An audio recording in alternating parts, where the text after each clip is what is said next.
안녕하십니까. 황태순TV의 황태순입니다. 2021년 6월 25일 오후입니다. 문재인 대통령 이제 임기 1년이 채 안 남았습니다만은 망조가 된 것 같습니다. 완벽하게 망조가 된 것 같습니다. 주변에 조금이라도 쓴소리하는 사람들은 없고 오로지 임기 말에 매사에 초조하고 불안하고 심기가 울렁울렁하는 대통령 심기경호, 심기보조하기에 바쁜 것 같습니다. 지금 세간의 청와대를 두들기는 이야기는 두 가지죠. 첫째는 25세 청년 비서관의 박성민 여성입니다. 25살 아직 학생 신분입니다. 박성민을 청년 비서관 1급 상당의 청년 비서관 임명하는 것을 놓고 그야말로 20대 30대들이 부글부글 끓고 있습니다. 상대적 박탈감에 시달리다 못해 정말 20대들은 망치로 청와대 벽을 부수고 싶은 그런 심정입니다. 그런데 거기에 대해서 이철희 정무수석은 뭐가 문제냐, 잘할지 못할지는 두고 봐야 된다. 혹시 못하게 되면 내가 책임지겠다. 왜? 청년 비서관은 정무수석 산하입니다. 그러니까 이철희 정무수석이 아마 천거했던 모양이죠. 두 번째, 오늘은 더 기가 막힌 이야기가 나왔습니다. 문재인 대통령 아들 문준용 씨, 얼마 전에 6,900만 원을 정부로부터 지원금 형태로 받아 제꼈고 그것이 문제가 되니 문준용 씨 뻔뻔하게 고개를 쳐들고 이런 얘기했죠. 내가 얼굴을 갖다가 보이면 경찰이 보다가도 도망가느냐, 내가 꼭 문재인 대통령의 아들이라서 나는 실력으로 했다, 이런 식으로 되지 않는 이야기를 하는 그 문준용 씨, 국민들의 혈압을 퍽퍽 올리고 있는 문준용 씨를 갖다가 이철희 또 정무수석이 역성을 들고 나섰습니다. 문준용 씨는 세계적으로 인정받는 예술인이다. 세계적으로 인정받는 예술인, 즉 아티스트다. 그러니 특혜는 없다.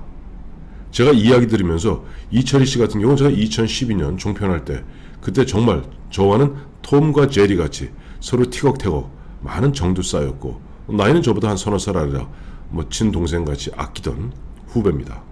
부산 친구죠. 원고향은 저 경북 영덕이고요. 이철희 씨, 세계적으로 인정받는 아티스트가 정부로부터 지원금 받는 거 봤습니까? 말이 안 되는 이야기죠. 세계적으로 인정받는 아티스트라면은 그야말로 그 아티스트의 작품을 사기 위해서 세계적인 갑부들이 줄을 서갖고 멀리 볼 거 있나요? 얼마 전에 세상 버린 이건희 회장이 소장하고 있던 그 작품들은 세계적으로 인정받는 아티스트, 예술인들이 만든 작품이기 때문에 이건희 회장이 그야말로 억수만금을 갖다 들여서라도 사들였던 겁니다. 문준용 씨, 세계적으로 이철희 씨 당신 이야기대로 세계적으로 인정받는 아티스트, 예술인이라면 세계적인 갑부, 부호들이 바로 그 문준용 씨 작품을 사기 위해서 줄을 섰고 문준용 씨의 그 작품은 부르는 게 값일 그런 것이지 왜 할 일 없이 어려운 예술가들, 어려운 예술인들이 그야말로 재정 지원 좀 받겠다고 정부로부터 지원금 받는데 거기에 덕하니 대통령 아들이란 자가 껴갖고 6,900만 원을 잡아챕니까? 문준용 씨는 지난해에도 그 당시 코로나 때문에 어려움 겪고 있는 그야말로 어려운 예술인들에게 돌아가야 될 그 재난지원금 1,400만 원 잡아 제끼지 않았습니까? 이것이야말로 우리 흔히 하는 노블리스 오블리주입니다. 이철희 씨, 잘 들으세요. 자, 이번에 보니까 국민의힘에서 36세 이준석 대표가 이번에 당 대표된 결정적 힘은 뭡니까? 4.7 보궐선거. 그때 20대들이 특히 20대 남성들, 이대남들이 엄청나게 반란을 일으켜서 엄청난 표를 국민의힘에게 몰아주었고 그 통해 서울, 부산 당신들로 봐서는 완패했죠. 그런 분위기에서 당연히 20대, 30대들이 이젠 적극적으로 자기 목소리를 내는 가운데 이준석 대표 체제가 출범하게 된 겁니다. 그러니 거기다 흔한 얘기는 맞불 놓고 희석시키겠다 그런 취지로 36세보다 11살 연하인 25세 박성민, 예전 부대변인하던 박성민 씨를 갖다가 터악하니 1급 상당의 청와대 비서관으로 임명해. 이런 아이디어를 낸 것부터가 잘못된 겁니다. 예를 들어서 대통령이 뭐 좌불 안석 어찌할지 모르고 그렇게 되면 정무수석은 그야말로 바로 옆에서 어떻게 보면 지금 가장 가까운 거리에서 정무적으로 대신 고민하면서 이야기를 해갖고 대통령이 정신줄을 놓지 않도록 옆에 역할을 하는 것이 정무수석의 역할입니다. 이철희 수석, 당신이 지난 4월 16일 청와대 정무수석으로 이제 내정된 것이 확정되어서 발표됐고, 그때 기자들 앞에서 뭐라고 그랬습니까? 제가 다시 한번 찾아봤습니다. 이 당신 워딩입니다. 4.7 재보궐선거에서 드러난 민심을 잘 헤아려 아닌 것에 대해서는 노 할 수 있는 참모가 되겠습니다. 당신의 다짐은 맞는 이야기입니다. 아닌 것에 대해서는 노 할 수 있어야 됩니다. 그런데 당신은 대통령의 심기, 대통령의 그야말로 어심이 흐트러지고 어심이 혹시 불쾌해질까봐 아첨하기 바쁜 겁니다.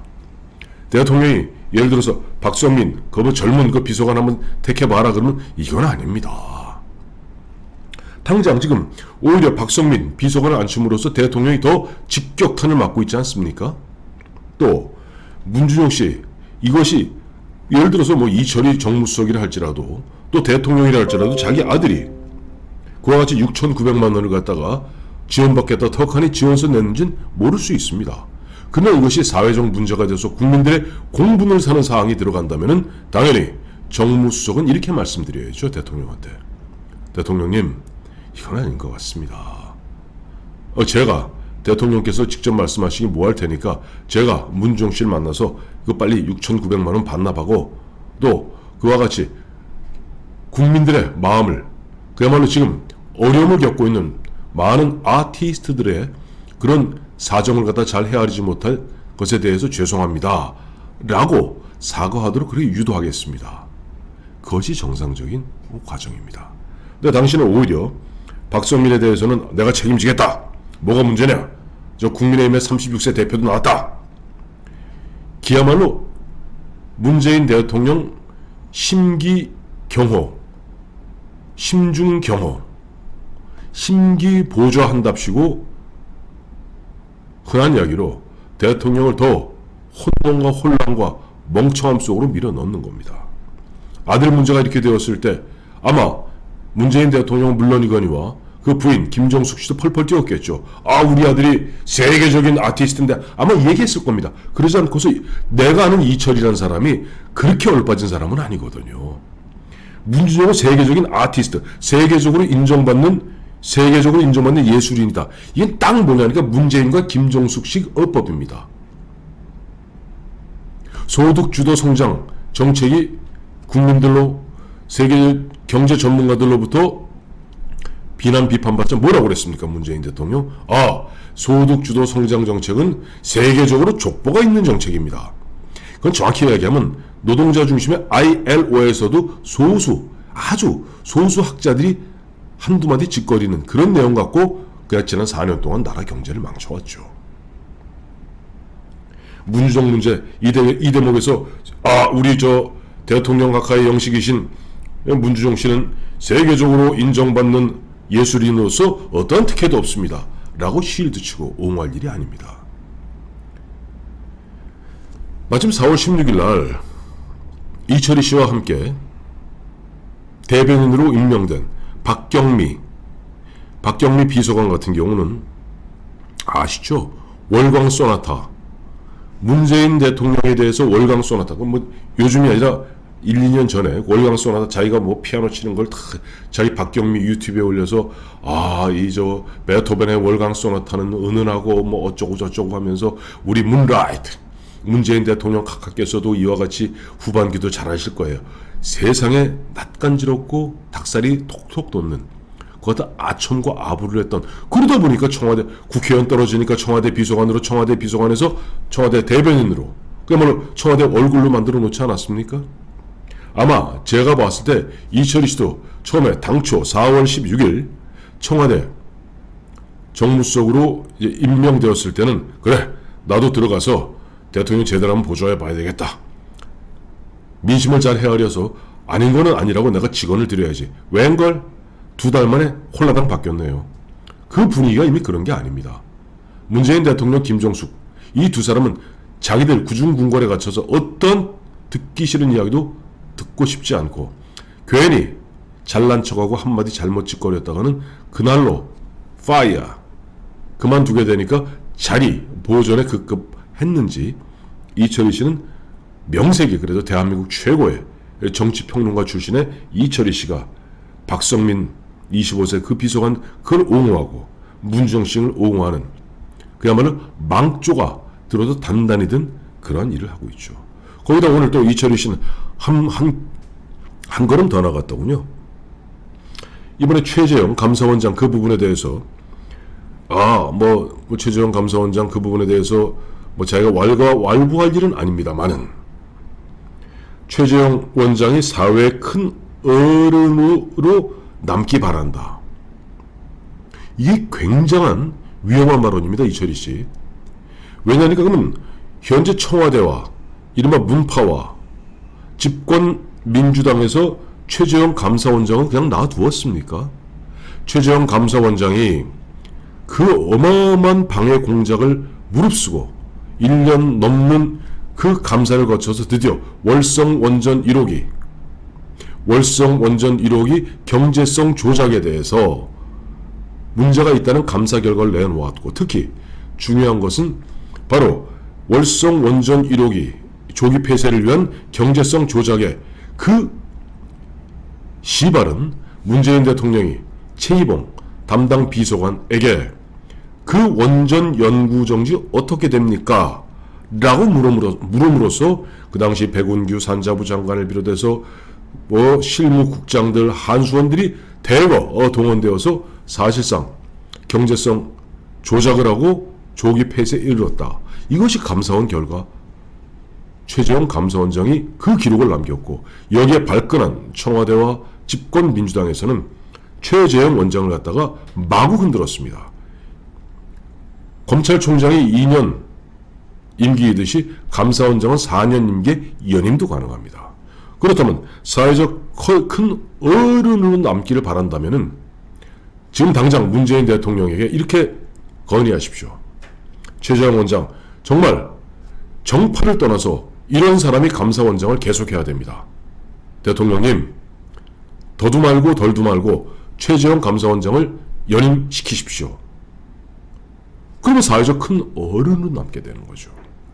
자기들이 기껏 이리저리 흔들어서 2018년 1월 달에 감사원장이란 나무에 올려놓고 자기네 말 안 들으니까 김호수 전 법무차관을 갖다가 차관급 감사위원으로 써달라고 압박을 2번이나 넣었는데도 최재형 감사원장이 잘라버리자 결국 최재형 물러나라고 얼마나 악을 썼습니까? 그것이 사회의 큰 어른에 대한 사회의 큰 어른으로 남아야 될 사람에 대한 그 자세입니까? 즉 이철희 씨 당시는 박성민 비서관권, 문준영 세계적으로 인정받는 아티스트, 최재형 사회의 큰 어른으로 남아야 된다는 이와 같은 이야기는 오로지 문재인 대통령 눈치 보고 문재인 대통령 심기에 거스를까봐 그야말로 전전긍긍하는 저 초라한 모습으로밖에 비춰지지 않습니다. 결국 당신 이철희 씨 같은 정무수석이 박경리 같은 대변인이 또 누가 그 주변에서 문재인 대통령의 마지막 그야말로 서서히 침몰해가는 문재인호 거기 있으면서 제대로 보조하겠습니까? 오히려 보면 문재인 대통령을 갖다가 지금보다 더한 역사의 죄인으로 만들고 있는 중입니다.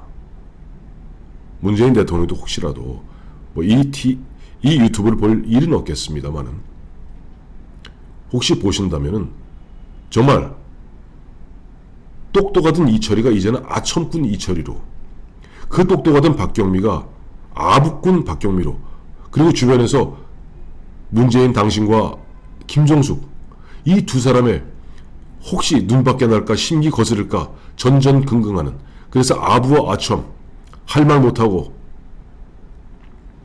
그렇게 당신들을 보조한다면은 당신의 퇴임 후의 운명은 좀 비참해집니다.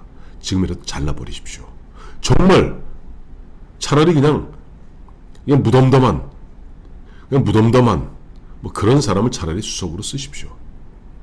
정말 내가 보니까 문재인 대통령, 문재인 청와대 이제 한 8, 9개월 후면은 청와대를 나갈 문재인 대통령, 정말 임기 말에 이렇게 망조가 되는구나.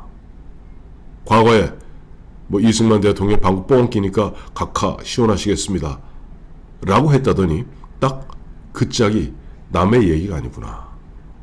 또 좌파들이 즐겨 인용하는 남산의 부장들의 차지철이 박정희 대통령 옆에서 심기를 갖다가 경호한답시고 눈을 가리고 귀를 막는 그러한 모습이 결코 남의 일이 아니구나.